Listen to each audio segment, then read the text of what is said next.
नमस्ते। आसंतु श्री परमज्योति कल्कींकर एक सुंदर चमत्कार को सुनिबा। मु ओडिशार केउंझर सुकांती नायक 2012 रे श्री परमज्योति आमा भगवान को पादपद्म रे निजकु समर्पण करिबा परे मो जीवन रे अनेक चमत्कार घटना घटिछि। श्री परमज्योति मते देइथिबा सबुठारु बड़ आशीर्वादर उपहार हेउछि मो आंतरिक स्थिति रे परिवर्तन, जहाँ मु एठारे बांटुछि। एहा पूर्वरु मो भितर बहुत गर्व, क्रोध एवं ईर्षा थिला।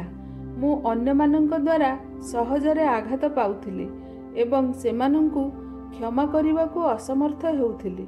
मु सबुबेले आघातर भार बहन करी चालुथिली एवं अन्यमानंकु ग्रहण करिबाकु असमर्थ थिली।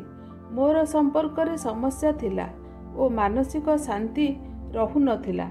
74,000 दीक्षा यज्ञ एवं आनंद प्रक्रिया रे भाग नेबा परे मु मोर आंतरिक दुनिया को देखिबा आरंभ कली, जहा बहुत गर्व एवं नकारात्मक भावना रे पूर्ण थिला।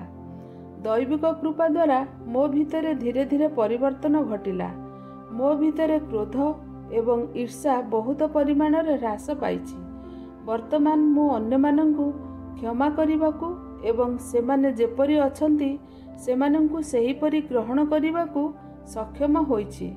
अन्य मानंक सहित मोर संपर्क बहुत परिमाण रे भल होई जाइछि।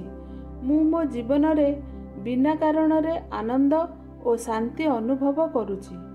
श्री परमज्योतिंक सहित मोर बंधन दृढ़ होइछि। सेमाने मो जीवन रे प्रत्येक पदक्षेप रे मते सहाय्य करुछंती एवं मार्गदर्शन करुछंती। मो भितरे एते बड़ परिवर्तन करिथिबारु मोर हृदयर गभीर कंदररु मु श्री परमज्योतिंक पादपद्म रे अशेष कृतज्ञता एवं कोटि कोटि धन्यवाद अर्पण करुछि।